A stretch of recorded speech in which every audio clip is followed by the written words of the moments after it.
So let me bring this back up. It came up, and maybe it wasn't clear.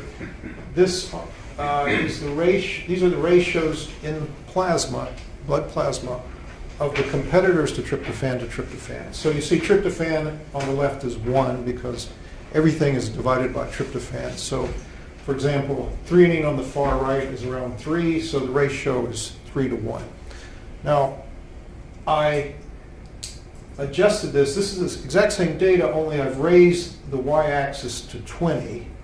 Okay, it's exactly the same, just raised the y-axis to 20 because we're going to compare it to the other foods. Okay, so now look at the ratios. Plasma's on the bottom right, and you see how the ratios change as we move towards the left on the scale of the tryptophan rating, right? These are all, So this, on the far right is mozzarella cheese. I see the foods. Right. And the bottom right is blood. And the bottom right is blood, right, plasma.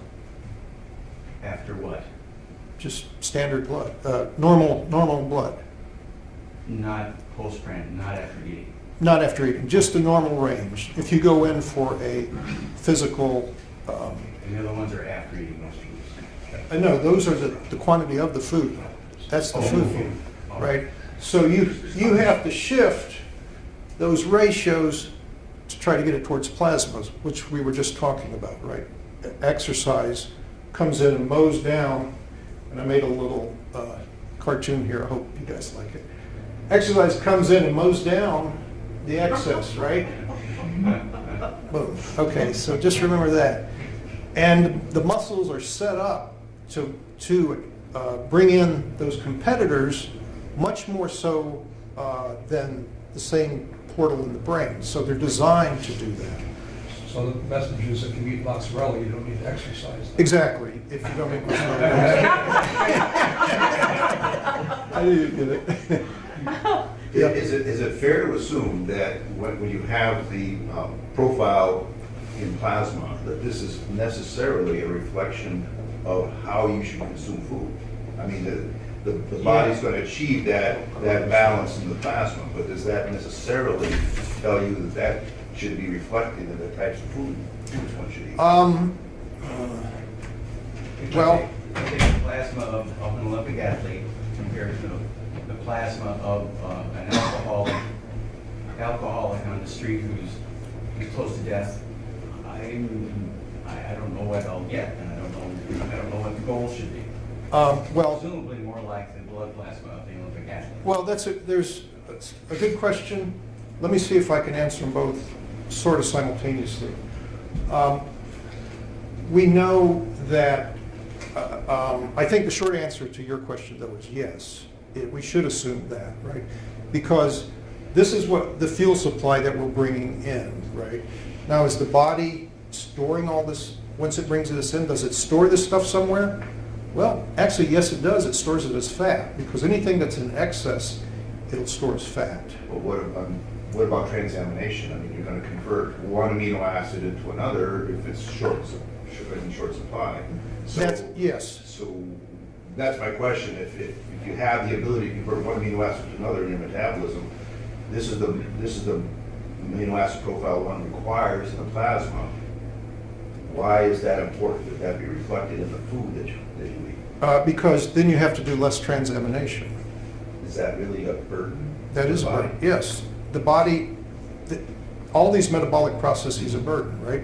Why would the muscles be specifically designed to burn those 3 branched chain amino acids? Why would it do that, right?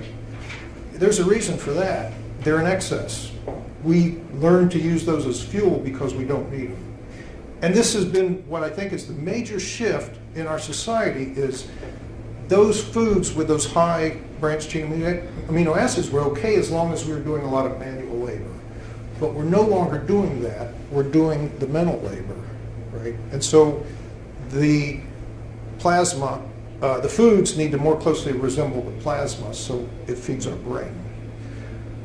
Okay, so your question was, what about the blood profile of Olympic athletes? I don't know that, but I do know that it's been shown in several studies that in autistic children, they have, like, the tryptophan level is 40% lower than it should be, 40% below normal. So almost, their tryptophan levels are almost half of normal. Is it correct to say that when it says plasma, that's of a normal, recognized as a normal, healthy person? That's, well, that, I got those numbers from, who's LabCorp? They have the reference ranges and the average. I'm assuming that's normal. That's average, that may not be healthy here, right? That's why it says plasma. Okay, you answered the Right, question. It's okay.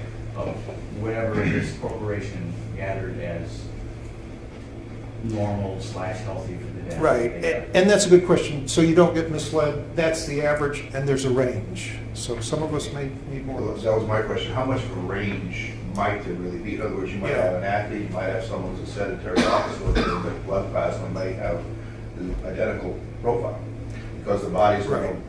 to acquire that Right. and make that happen. And it may be that some people can keep that plasma level right because they're really good at converting the excess amino acids into fat.